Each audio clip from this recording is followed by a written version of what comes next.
এই বেটা এই দোকান পরে খোল। তোরে যে কইছিলাম 10,000 টাকা চাঁদা দিয়ে দিব, তোর মাথায় কি যায় না? চাঁদা দিবি তারপর তোর তালা খুলবো, কথাটা যেন তোর মাথায় থাকে।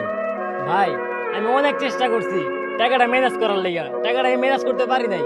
আর ঘরে আমার চাল ডাল নাই, আপনি দেখতে আমার দোকানটা দিন বন্ধ করে 15 দিন ধরে বন্ধ, আমার কিস্তি আছে। এই বেটা বসে টাকা চাইছে, টাকা দিবি পরে যায় দোকান খুলবি। আর বস আপনার গলাটা মনে শুকিয়ে গেছে। এই তোর পানি রাখ। এই তোরে কি কই দিতে বলছ না? তোর চাঁদা দিয়ে দিব, তুই কিস্তি দিতে পারছ না পারছ সেটা আমার দেওয়ার বিষয় না, কথাটা যেন তোর মাথায় থাকে। আর নাইলে একদম কান সামুসা ঘুরাই দিব।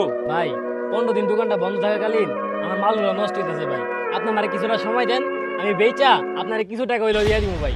এই কোনো সময় টময় নাই। আর তুই আমার না করে তুই তালা খুলতে আইছিস না? দে চাবি দে। টাকা 20,000 দিয়া পরে দোকান খুলবি, জানতে যা। হ্যাঁ আই দে পানি দে। এই বেটা